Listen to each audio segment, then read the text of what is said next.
So let me ask you a question. So in the CRT literature, what do they think of white people or whiteness? Who would you like me to quote? Kimberly Crenshaw. I haven't read Kimberly Crenshaw. She says that whiteness is a cancer or a toxin on our society. The concept of whiteness, the racial concept of whiteness. Okay, so what is whiteness? What is whiteness? Yeah, define it. As Kimberly Crenshaw would probably say, the sort of construction of privilege that comes with being white in this country. Right. So what privilege do you and I as white people have that black people don't have? Yeah, great question. On applications that are blindly judged, white-sounding names are often given the job more. They're paid more. Not true. In fact, it's the opposite. There's black privilege right now. It's called affirmative action, where underqualified blacks are taking Asians and white people's places in universities across the country. True or false? True. Okay, so yeah, there's black privilege, not white privilege in this country. I actually don't think affirmative action is how we address education inequality. Okay, well, that affirmative action is still largely supported by the CRT regime. But let's get back to CRT, to the essence of it. Sure. CRT believes in one manifestation of its ideology is black-only dormitories. So white people are not allowed. Do you believe in black-only dormitories? No, and I don't have to agree with every aspect of an ideology to argue for it. So then what part of CRT do you like? Because they call whiteness a toxin, black-only dormitories, and if you want to talk about like ideological or intellectual sloppiness, the 1619 Project was... I think it's very sloppy. Okay, we agree. Nicole Hannah-Jones. I think it's overstated, and I think some of the parts are inaccurate. Okay, good. The parts of CRT that I think are most relevant and, very factually, you can, what am I trying to say? There's a lot of evidence for them, is the fact that previous inequalities, such as the institution of slavery, such as our treatment of Native Americans, do in fact affect those populations today. And you were saying before, in inner cities, there's a lot more crime, and a lot of that is because of redlining and other practices that come directly from the mistreatment of minorities previously in this country. So I want to make sure I understand. So black people make up 13% of the American population. Oh, 1350, my favorite. Yes, exactly. Why do they commit 55% of all the murders? Super great question. It's basically a very complex intersection of race and economic status. It's pretty well known that minority people tend to be in a lower economic status because of discrimination that they face. So then why don't poor Asians commit a lot of murders? Also a great question. Asian people weren't originally brought to America on purpose like black people, and they weren't already present here like natives. So blacks murder because they were brought here 250 years ago? No, I would like to finish. Okay. Hi guys, welcome back to my YouTube channel. So if you are new here, please subscribe to my YouTube channel. So today I'm with Professor Peter, and today we are reacting to college girl says ID cards are racist and affirmative. Wow. So guys, please stay tuned and enjoy this wonderful video with us. Okay, just answer. It's very simple. I am answering. No, I know, but you're not really. I am. Asian Americans predominantly immigrate here for work reasons. They come from already wealthy countries. They're already wealthy when they get here. Crime is committed primarily by poor people. First of all, that's not true. Talk to anybody from who's Vietnamese? Anybody? Did your family come here wealthy? No. Yes not and wealthy, no. Okay. But not. Yes I'm not or saying no? they come No. here. Okay. The average Vietnamese does not come here wealthy. I'm not. Okay. I perhaps misspoke. Not wealthy, but a lot of the, you complain about it all the time. A lot of the immigration from countries that border us, right? It's sort of desperate people who are of a lower economic status, right? And they're coming here for a better life. So two things. Number one, there's been more blacks that have legally immigrated to this country in the last 30 years than were ever brought as slaves. That's number one. Number two, you still haven't answered the question. I'm trying to. Why? It's a complicated answer. Black people are only 13% of the population, yet they commit 55% of the murders. Why? Because black people tend to be in lower economic statuses because of Okay, no, this CRT, is fine. This is great. Basically. So you think that poverty equals crime? I think that it's highly correlated, and there's a lot of studies on this is where we that. disagree. What an insult to the working poor of this country. So why do you think black people commit more crime, Well, first of all, Kirk? so let me ask you a question as my answer. Go on. What percentage of blacks have a father around when they're raised? I'm not sure. 20%. So that's why you 80% think of it is. blacks do not have a stable father around. It is the most predictable way to end up in prison, end up as a murderer or a criminal. And why It's do not a you think that's racism a problem? It's not a white supremacy problem. It's a fact that black fathers impregnate women and they don't stay around with the women And that they have why- impregnated. Charlie Kirk, do you think that Is- that happens more in the black community compared to others? It's threefold. Number one, we subsidize single motherhood. Number two, it's culture. It's accepted in the black community, and it so shouldn't it's be. culture. Okay. Don't take my I word see. for it. Read Thomas Sowell's own book on how black culture allows single motherhood to continue into a nanny state type practice. 75% of black youth are raised without a father in the home. 75%. Is that a bigger problem or not a bigger problem than whiteness, white privilege, or white supremacy? How They can should you all blame? be addressed, and they're all related. Okay, how is a white person to blame for the fact that 75% of blacks?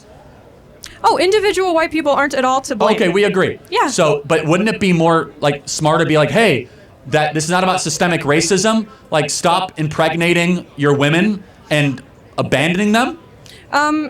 Well, the way to incentivize not impregnating women and abandoning them is increasing access to healthcare, into housing, into everything that we know increases those outcomes for people. So we have spent $30 trillion on the social welfare system since 1965. Black people are poorer, and the single motherhood went from 25% to now 75 to 80%. So the more money we've spent on black America, the less fathers we have, because black women divorced black men and married the government.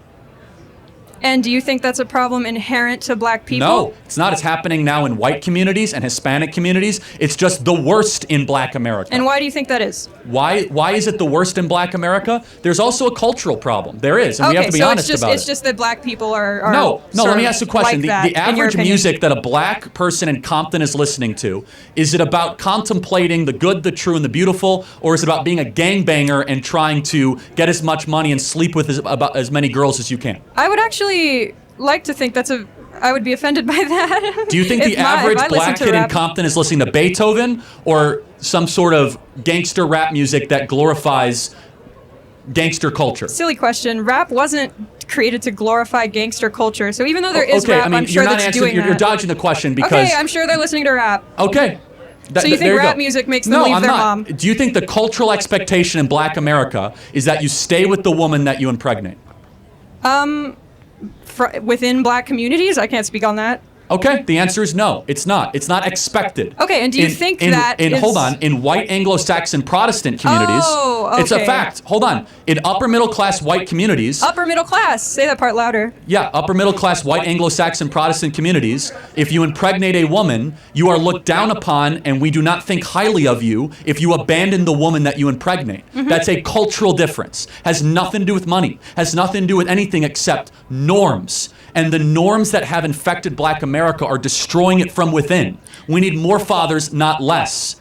We need more dads around and less drag queen story hour. We need more young blacks to be able to look up to role models that are not leaving all the time and are not just saying, hey, I impregnated her, so be it.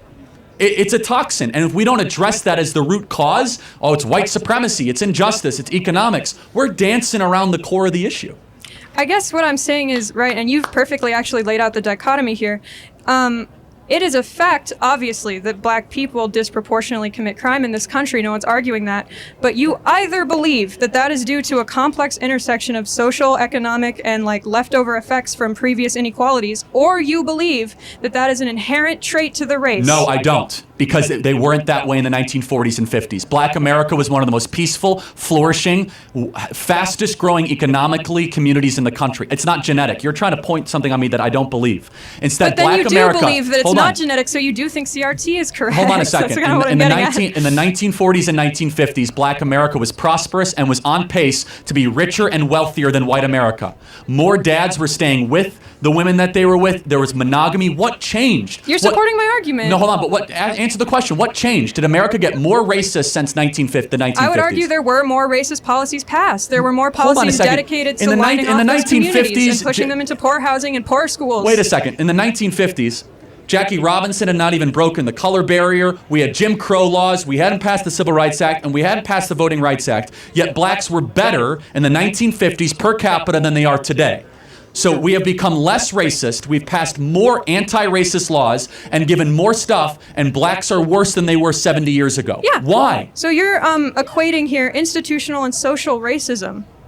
Social racism was certainly worse in the 1950s, I'm sure everyone would agree, but institutional racism occurs when policies are passed against people. Come on. Which can increase over time, and it did. You're not being intellectually honest. You know that. There was black-only drinking fountains in the 1950s. We don't have those anymore. Well, we're bringing them back with, black-only dormitories. But we had, for example, in the antebellum South in the 1950s, we had white-only communities.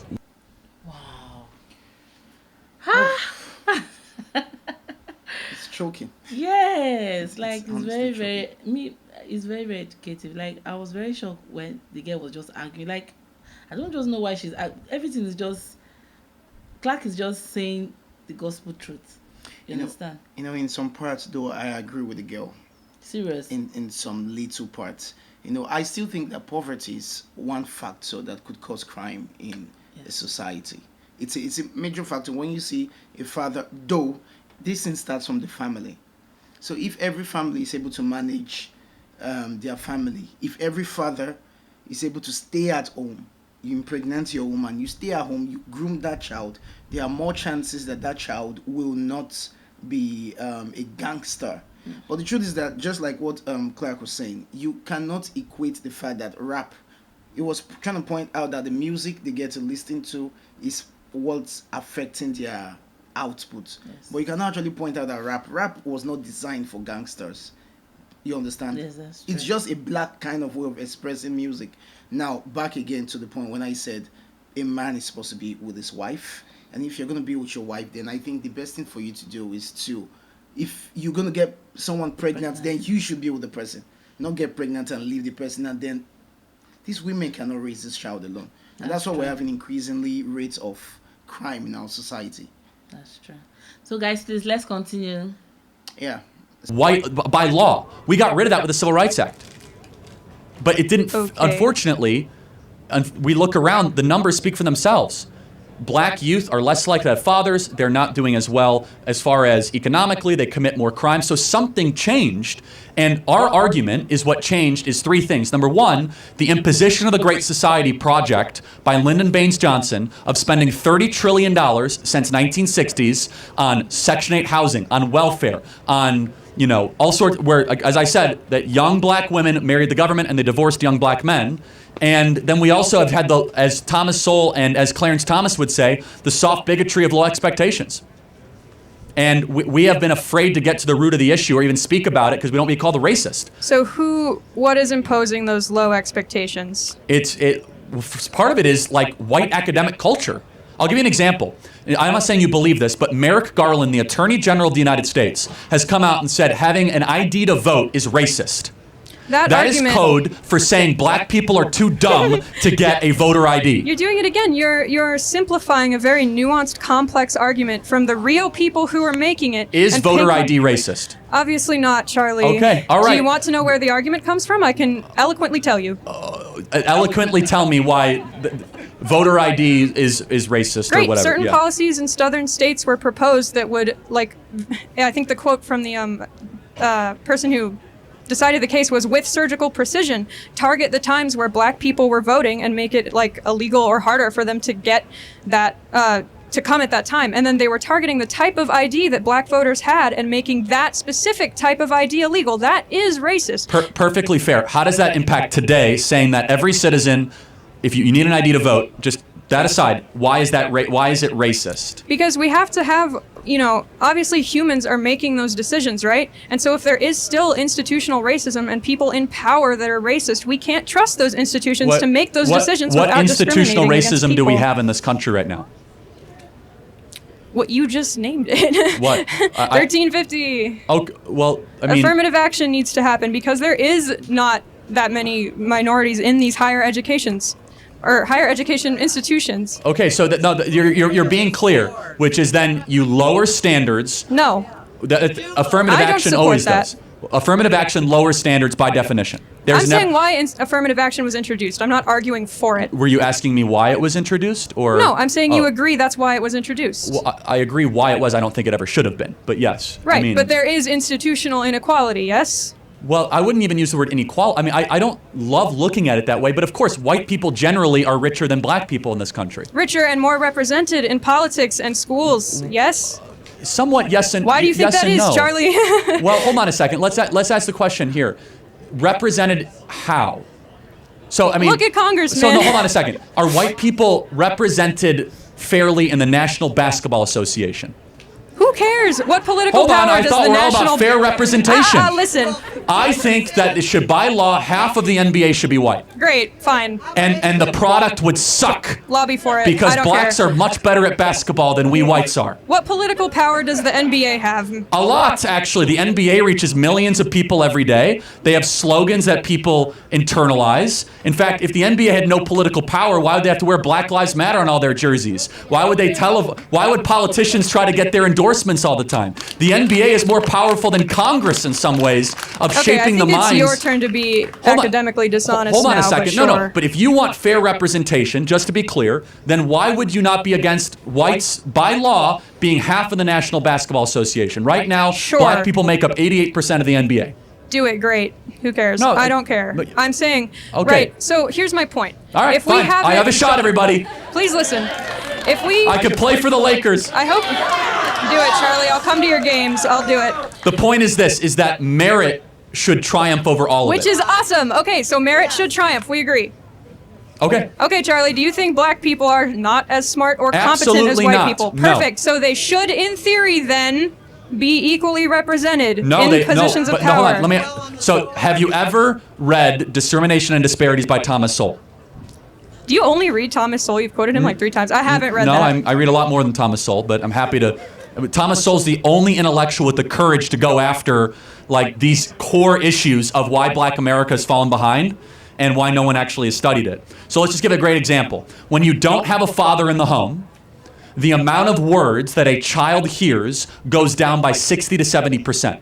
The amount of words that a child, I don't know if you're a mother or not, or plan to be. Okay. No, just it's an important point. The amount of words that an 18-month-old hears is highly predictive of IQ, verbal development. Okay, so that's simple. When you don't have a dad in the home, the mom is overwhelmed and there's just less interaction with the child. That's all fine. Okay, so we agree. I'm just saying that's not because of racism. That's true. No, that's fine. That's good. No, she, I know what you meant. But you have a father in the home. All of a sudden, they hear thousands of more words a day, and they're like way further ahead of a single mother raising a child. That's not racism. Okay, so dads are good. Yes, great. Okay. My question to I'm saying you dads is, actually answer most of the questions that you might have about why Black America is falling behind. Okay, but because their dads don't stay around, and that's I'm trying bad. to sort of get you to reconcile your own beliefs. And if that's true, which is fine, that's true. We can say that's true. You either believe that has social and economic causes, or you believe that, black culture is just worse. No, and there I isn't think another that thing to think. No, I Those was are your very options. clear. Right now, Black culture is being held captive by influences, songs, Which and role models. influences? I mean, Nicki Minaj, Cardi B. Okay, Nicki Minaj is causing dads to leave the home. Hold on a second. I don't think that's a good role model for 18-year-old Black girls. I don't think that songs that are talking about like glorifying wet female genitalia is exactly. I don't know which one wrote that song. Which one was it? I think it was Ben Shapiro. Yeah, that's right. Yeah, but by the way, the role models of the 1940s and 50s for Black America were completely different. So it is a representation issue. Hold on a second. No, not representation. It's who do you get your art from? It's what values are they putting forward? It's the question of every day. For example, more times than not, Black politicians will lament the condition of America. It's systemically racist. It's terrible. What does that do to a 14-year-old Black kid if you just find that you hear that everything is rigged against you? Instead, they should be saying, hey, there might be some barriers, but if you believe in yourself enough, you can achieve in this country. It creates a form of social conditioning of low expectations, and that's not my argument. You know whose argument that is? Barack Obama's I don't necessarily agree with everything he said either, man. Barack Obama said, number one, we need more fathers in the home. This is when Barack Obama didn't go super woke. Obama's a liberal. I don't care what he's got to say. Okay, but Barack Obama then secondly, he said that we can't keep telling our black youth that you can't succeed in this country. Anybody can succeed in this country. And Obama was right when he said that. Obama was correct when he said that we need to change the story we're telling black America. Which is fine. I've never heard any teacher look at a black person and say, oh, you can't succeed because of racism. Hold on a second. But what is the embedded message of all the propaganda saying it's systemically racist, you're going to run into racist employers, that they're going to discriminate against you? It creates this heaviness of why even try? By the time college students get to college, they've experienced all that. They don't need to be told. You think that the average, I'm curious, you think that the average black student at this university experiences like active daily racism? I'd be curious. I'd have to ask. You can ask him to raise their hand. I don't know. Maybe it's true. Maybe it's as bad as it was in the antebellum South. So. I'm not saying that, obviously. Okay. I did say social racism improved. I'm saying institutional racism is still present, and that's what's causing lower outcomes for minority communities. Do you think the reason why only 20 to 25%, it depends, we don't know the number, it's just a range per year. Sure. So 1 in 4 of black youth have a stable father around. What would you just say is why is that the reason? A complex intersection of social and economic reasons, which are outlined in CRT. Okay. Thank you for the dialogue. Thank you. Okay. It's great. Aww. What do you want to say about that? Like, I was really, really shocked when I was hearing, because some of the things I'm hearing now is my first time hearing it. Like when he was talking about Cardi B, all those people that normally sing, rapping, talking about the black, talking about the black children.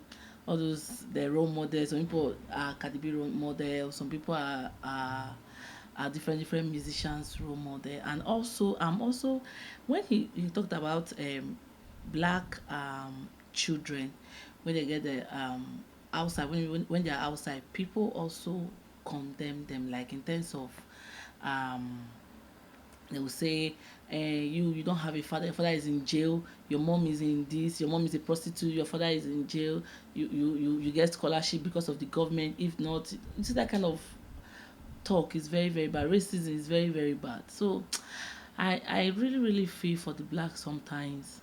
You know, because it's not easy, because that kind of thing can affect your mental health. Yeah, true.